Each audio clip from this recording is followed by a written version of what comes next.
everyone. I'm Kendria. I need you to go like, follow, and subscribe. Soul Productions. What's up, everyone? And this is Next Level Thinking.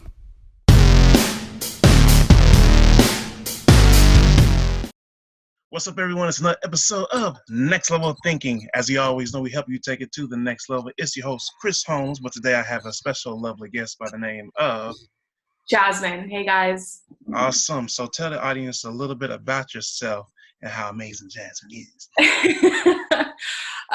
So my full name is Jasmin Perla. I actually have been in the Houston area for about 8 or 9 years now. I'm originally from Washington, D.C. I was born to an immigrant family, single mom. She had me 3 weeks before her 14th birthday. So so single mom life for sure. It was definitely a struggle growing up, but have always had this passion for giving back. My early and mid-teens were kind of turbulent as far as, eating disorders and things like that. But, we got through those, graduated high school, went to college, got my degree like most people. Got my degree because I felt like I should. Oh, man. And it was like the natural progression of like what, I was supposed to do. And for immigrants, it's kind of like the way out, So for me, I have to pause you right there because there's so many nuggets in there. I want to make sure I give maximum value. Definitely. So let's, of course, it's a great way to start things off, but I want to kind of go back a little bit in the beginning of like how you were having, I guess, like that conflict within yourself and like the eating disorder and things like that. So tell the audience like what was going through your mind and how did you get out of that? Because I'm pretty sure there's like younger teens out there that may have some self-doubt and self-esteem, and hearing how you pretty much got over that can help them get inspired. Absolutely. So much like everything that I think we deal with from our teenage years into adulthood, I think a lot of it stems from our childhood and how we were raised. So I was overweight my entire childhood through. What? Wait a minute, let me ask you again. I mean, like severely overweight. I remember my mom needing to take me to like a nutritionist and needing to consult professional help because I was really overweight and I was getting made fun of in elementary school. And so it definitely stemmed from, I think, that. And then obviously not having my father in my life very much, I think that caused a lot of am I worthy in the state that I'm in, being overweight of love and acceptance. Was like the food like kind of, I'm trying to see like a gap filler for that like void? So I actually became somewhat ill with like gastrointestinal problem. Okay. And so when I got sick, I wasn't able to really eat too much. Gotcha. And so that was kind of like, I was in this perfect storm of, I didn't feel that I was, loved or worthy. I was getting made fun of. I was super overweight. I got sick and then I lost all of this weight. And to me, like, I remember specifically looking in the mirror and seeing my body in a way that I had never seen it before. Like I was thin and I could like see my hip bones. And it was something that was like so foreign to me. Like I felt like I was looking like at an alien. I was like, this is so crazy. This is actually me. And so I think from that moment on, it very much became this fear of, I don't want to not ever be this small, because then I felt like, kids weren't making fun of me anymore. And like, so it was very much, I became addicted to staying that small. And so I remember keeping a diary of everything that I would eat and keeping count of the calories. And very often I wouldn't allow myself to eat more than like 500 calories a day, which is nothing, like it's nothing. So it definitely started to I felt like I had control over how other people treated me when I was in control of what I was eating and not allowing myself to eat very much at all. And it was definitely a very slippery slope, because once I became obsessive about it, it was all that I could think about. And I know that many other girls out there that have suffered or are suffering in the past with eating disorders can definitely attest to the fact that it begins to just infiltrate every thought. Like, it's all that I would ever think about was like allowing myself to eat food or wanting to eat food but not being able to. And like it just was like it had power over all of my thoughts. And it was really crazy. So in a way I felt like I had more power, but obviously it was the other way around. I had given up my power to something. Because of like what you were thinking, what others were saying of you. And Right. I'm glad that you brought that up, because I feel like that is very heavy, especially now because you got social media, the internet, Oh the yeah. media, the industry, promoting this is what you should look like, or I look good like And this, and can you things like that. imagine? Like, I can't imagine growing up with those things because I didn't even have those things. It's a way different world now. So I like can't imagine being that young and having all of the pressure that I already had, plus on top of that, like feeling the pressure of social media. Like I I feel like I would have caved. It would have been too much. I feel like, so I feel for the girls. I feel for them, so it's definitely a struggle. hmm So, like, how did you overcome that? Because I feel like that is like the golden piece that, Of course. of course, the ladies want to hear, because you pretty much laid out like your journey, and so it makes it very relatable to their situation. So, how did you come out of that and rise strong? I was transitioning into high school, and my mom was always very supportive of me being involved in school activities, like outside of, obviously just regular school things. So sports and things like that. So I can honestly say that my mom consistently making the health changes and choices in the household to bring healthier things in. So she played a really big role in that. I don't think that she didn't really know what was going on with me.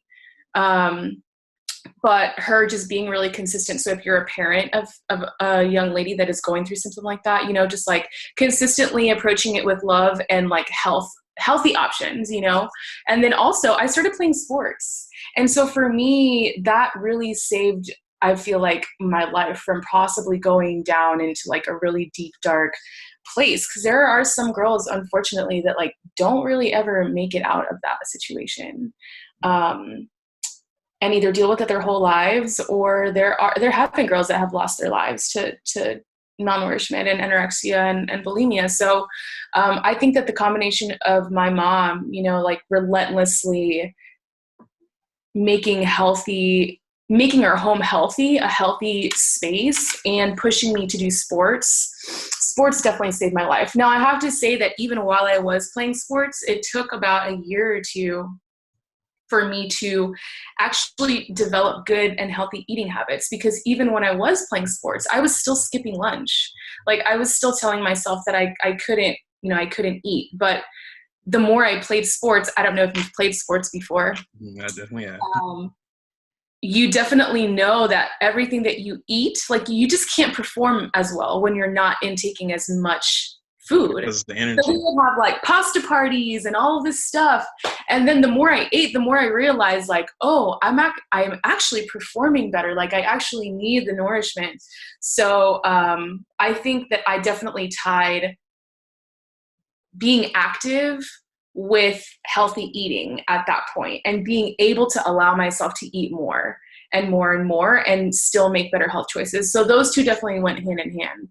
Awesome. So go ahead, great answer. And I also want to bring even more light to it, the importance of having a support person or a team.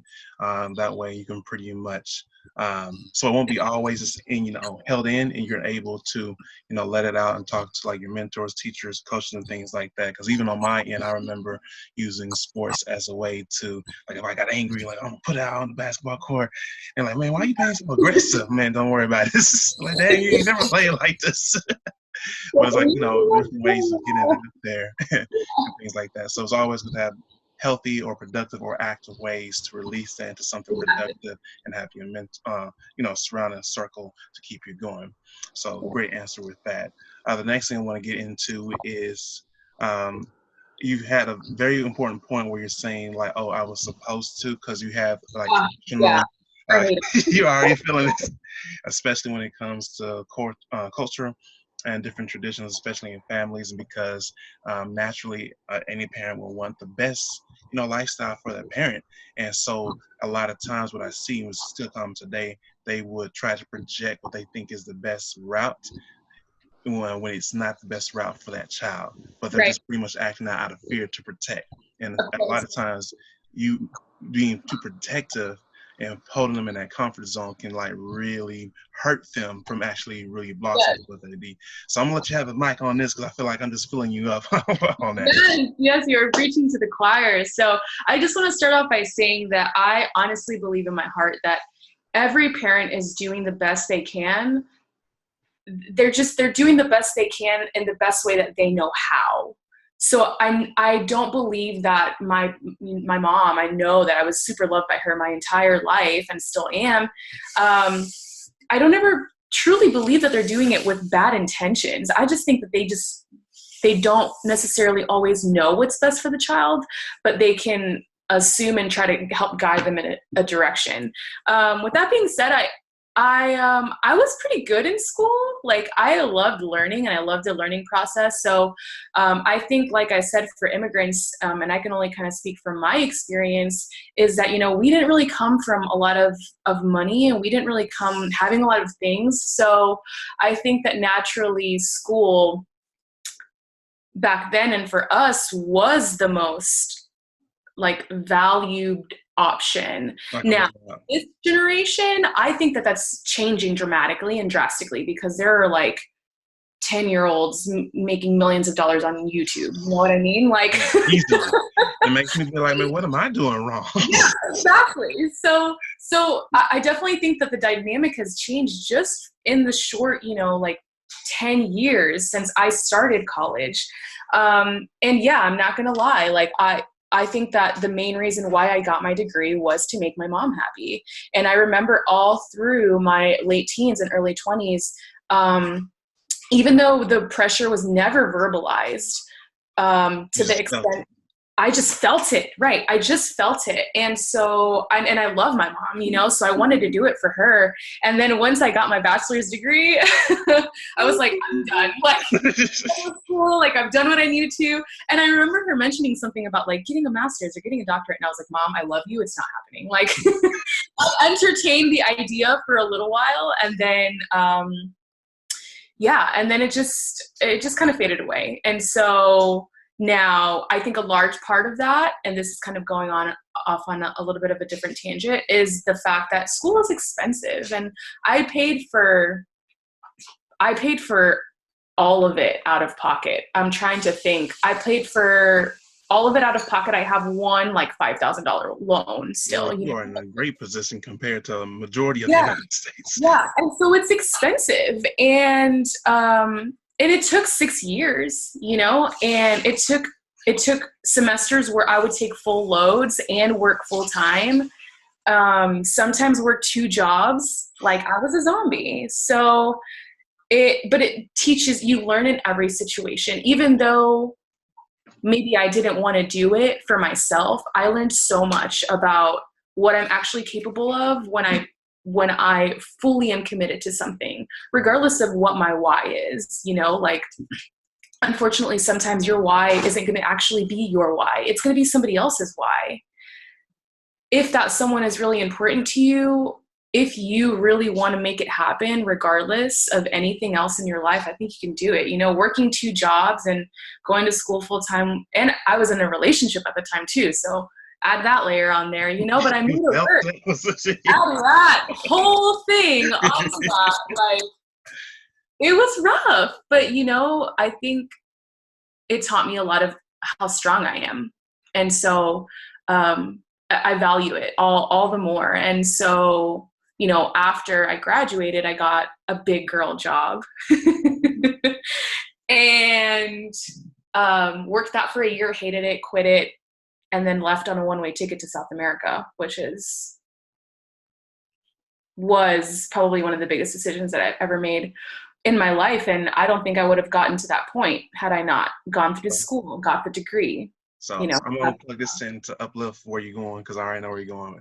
And brings the importance of actually finding, being self-aware of who you are, finding what you're passionate about, and knowing, taking a leap of faith on yourself and getting outside that comfort zone and just pretty much trying little different things and getting to the point, well, this is definitely not me. But I know this is. And then once you get to that point where you know who you are, I mean, there is no stopping to you. Like, people can talk, say this, you should do this, but you're going to be like, it's not me. And you're going to pretty much do anything as much as you want possible to get it done. So go ahead and throw you a little alley. I thought that you were going to is when you were finding like yourself, you made that big decision. Wasn't this like the beginning of like the big transition to photography and things like that? Yes. Into like, your destination. So go ahead and continue. So, and I just want to say one thing. I don't necessarily know if it's always that you know who you are and that you know who you aren't. Because for me, I never really knew like who truly I was and what truly I loved and wanted to do. It was more like, I know what I don't want to do, and I want to find out who I really am. So I don't think it's necessary to like know who you are before you can like start to fulfill and find your passion. I think it's more like you have to be hungry to find who you are. And so that's kind of where mine came from, was like, I spent all of my early 20s until I was like 24, 25, going to school, working my butt off, in and out of so many different relationships, trying to find, love that I didn't even have for myself. So I think for me, it was mostly just, I have to be hungry for myself and for who I am, what I love, what gifts and passions and talents have been gifted to me from God, and pursuing the things that will like make my soul sing, even though like I didn't know what the heck I was doing or what I wanted to do. I just like felt the intuition say like it's time to go, and I went. So with that being said, there was definitely a lot of like research involved, and there was definitely a lot of I saved my money and I didn't go out. I sacrificed a lot. I felt like I lost a lot of friends. I felt like it was a very like lonely road that I was going down, and I remember like just praying, like, am I gonna find people? Is it just gonna be lonely for a long time while I'm doing this soul searching?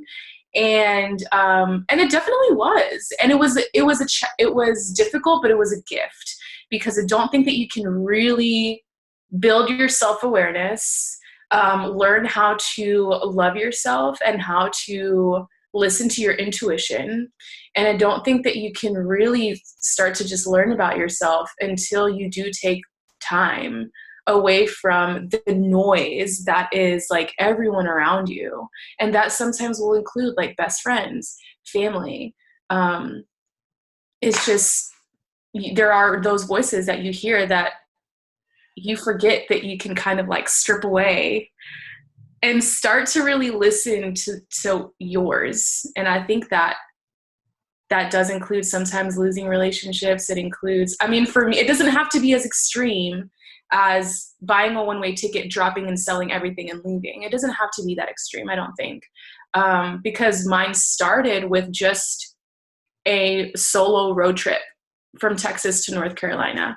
And that's what kind of triggered that like internal soul searching. Like, I need to get to know myself, and I need to learn to love myself, and I need to start, like, I've felt an invitation of it's time to begin your growth and development and self-awareness journey. And it was in the quiet moments of me being by myself that I felt that invitation, because otherwise, how do you hear it when everything is going on around you a million miles an hour and all of the noise? That right there was a whole sermon by itself. You can go ahead and drop the mic, just leave the stage. But like, that was, very, again, a great answer, because, that's soul searching, and, discarding all the different noise and finding out who you are.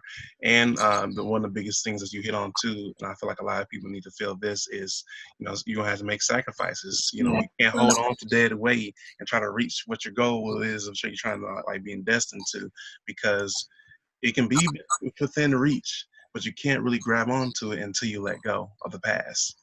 And that is going to be like very hard for a lot of people. I know, and I constantly see good friends, classmates, and much more wanting something even greater, but because they will not let go of the past, they can never reach what is supposed to be owed to them. So leading on to that, like go a little bit more in depth about the photography and like what kind of you are expert in and much more. So we have the grand origin story of like how this person came from the side, finding yourself, knowing your self-worth, and then searching. Hey, look, I'm building a storyline right here, man. Next book after this interview, you have all that and much more. So like, let's go ahead and dive into like what you're actually doing today. Yeah, so while I was on the road, I bought like the tiniest, cutest little camera. Oh my goodness, it sounds like my story. It was like the tiniest little thing. It's so cute. I actually just sold it not too long ago because I've upgraded my gear since then when I went professionally.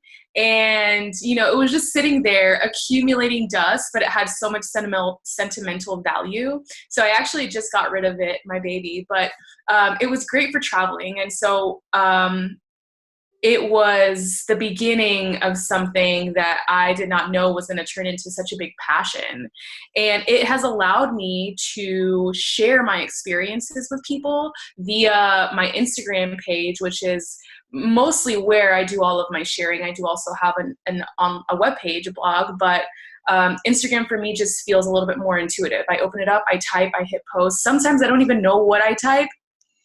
It's just like word vomit, like text, like write vomit, all over the place. And then I post it, and together with the images that I created while I was on the road, have had an incredible impact that I didn't foresee. And definitely that love for photography developed while I was on the road, and I didn't know what the heck I was doing. Like, I was just playing with the camera and hoping that it turned out okay. So it was a lot of like troubleshooting and a lot of like, what happens when I change this again and again and again a million times? And then there's like so much stuff going on, right? So but luckily that whole year I had so much time on my hands, and it was a lot of self-discovery and a lot of giving back and community service and things like that.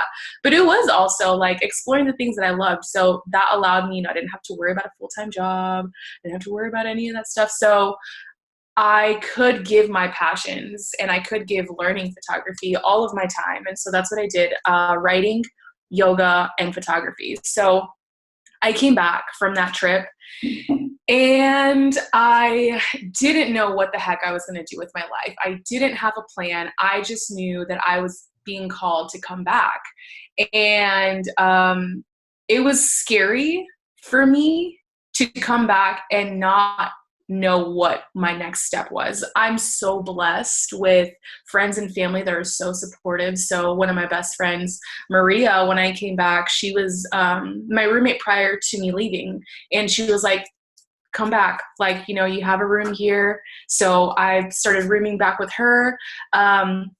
Craziest story. I actually went to a workout and for Camp Gladiator, which is an outdoor workout.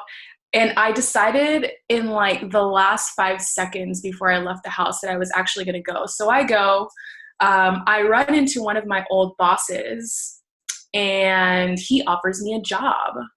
And this is like the day that I come back to the States, right? I've probably been in the States for like literally a couple of days, and I get offered a job, a position that I know how to do, well, that pays pretty well, especially compared to unemployed, right? So huge difference. Yeah. So I took it, and I knew in my heart that it wasn't what I wanted to do forever or for a long time at all. And I knew that I wasn't going to enjoy it, but I also felt like I needed the money and I didn't have a plan. So I just went for it. And I worked that job for about 6 months, and once again, hated it. And it has nothing to do with the place or the people or the management or anything like that. I was in management and it just wasn't for me. So I transitioned out of that role. And the whole time that I was working that job, I was doing, you know, free photo shoots, so much free work. That is one thing that I will tell entrepreneurs. It's like, you're going to have to do free work. Oh, man. You're just going to have to do it. Like, suck it up. You know, like, it's fine. People will start to pay you eventually. But when you don't have a portfolio and you don't have a website and you don't have anything to your name, like, you have to build it. You have to build that rapport. And yeah, I think that everyone's kind of like shies against free work. But to me, it's like, especially when you are still figuring out your craft, it's an opportunity for you to build your portfolio, and it's an opportunity for you to learn in a work setting, not just for fun. I'm gonna tell you right now, I'm gonna have to like save and clip this out because I don't know if you know a person by the name of Gary Vee. I do. Yeah. I'm going to clip this part and tweet him. I guarantee you, I promise you, he'll probably retweet it. And if you have a Twitter, and I'm putting it in there, and I'll be like, if he retweets it, I'll be like, I'm not surprised, because he's gonna be like, jab, right. Yes. I can't tell you, like, so I was transitioning out of that position. I was in restaurant management for a Mexican restaurant here in the area. And I was terrified of asking them if I could just like be their social media person. But I felt like I was tired of not taking opportunities. I was tired of not, I say that as I'm returning from my one-way ticket, right? But like, I knew that it wasn't going to come to me, and I didn't want to wait for it to come to me. I was ready to grab it and like make it mine. So on my way out, I was like, hey guys, like, your social media needs a lot of help. Can I, the nicest way possible, right? Like, you need some help. Like, I can take your pictures for you. I will do it for free. And so they said yes. They were a little skeptical at first, but they agreed, and it went incredibly well. The pictures came out great. I was obviously still learning, so my photography has improved. You're a photographer, right? Yes. Okay. You ever like look back at some of your old pictures and you're like, oh my gosh. God, I can't believe I just, what was I thinking? All right, cool. Like, Yeah. should I delete this? Nah, I'm gonna leave this part of the journey. All right, cool. Never again, though. Yeah. So it was kind of like one of those, right? So, and eventually I built my portfolio enough that I could start marketing myself to other small businesses and to other brands. And that's what I started doing. So now I have a couple of clients. I shoot all of their photography. I style and manage their social media platforms. I'm getting paid for all of it. So that's fantastic. Yeah, exactly. Yeah. Well, you know, it's more like, it's not like that yet, but Soon. it's still in the soon. Yeah, I want to do time. I've had my business for like 8 months now. Mm-hmm. So, you know, it's doing well. It's doing really well. And I'm getting better and better every day. More and more people are trusting me with their images, and it's fantastic. And I love delivering. I have to say, I love food photography. It's where I started, but I absolutely love portraiture. Has a really good soft spot in my heart because I love delivering the images, and people feel their confidence, I mean, just skyrockets, you know? So it's, yeah. Huh? That chest out. Yeah. So that's what I'm doing now. I'm attempting to maintain my Instagram platform. I'm doing photography, and I love it. Awesome. I'm gonna go ahead and write that down on my end so I can make sure I don't forget to make that little clip, so I can go ahead and tag him. Like, I wonder if he's gonna retweet this. Yeah. But as I'm doing this, go ahead and tell the audience of as we close this up where they can find you. And let me back a little bit. I feel like this quote right here I just looked up on from Albert Einstein: anyone who has never made a mistake has never tried anything new. Yeah. And that's part of your journey. So that pretty much tied into everything that you just said. So with that, tell the audience where they can find you so they can keep up with your journey as you just keep growing to like this masterpiece and much more. Yes. Oh, thank you so much. That was sweet. So you guys can find me on Instagram as Journeying Jazz. My photography page is jasminperla.photos. And I specialize in portraiture, food, brand photography. I also do event photography. So diversifying a little bit, but I would love to have you guys join me on my journey. Lots of more travels to come and lots of more amazing photography and growing in photography to come. So yeah. Awesome. So I'm gonna put you on the spot. One last thing before we close Yeah. out. You can leave the audience with a closing statement. What would it be? Go. Ooh. I was just having a conversation with one of my friends a couple nights ago, and my thing would be to just do it even if you don't feel ready to do it. Just jump in, because if you're waiting for something to give you the okay, obviously, follow your intuition. But if it's you not acting out of fear, you can't let fear guide your decisions. You have to jump in if you feel that you're ready and you're the only thing holding yourself back. You gotta jump. You gotta You jump. gotta do Love it. it. Love it. You will figure it out on the way. I promise you will figure it out on the way. Ooh, you gotta jump. So with that said, we're gonna go ahead and close out this fantastic interview. It's your host, Chris Holmes, as always, bringing inspirational guests, and today my special guest by the name of Jasmin Perla. Awesome. Make sure you subscribe, and share, keep the motivation going so we can keep things up and help people overcome their obstacles and much more so they can take it to the next level. Peace and much love.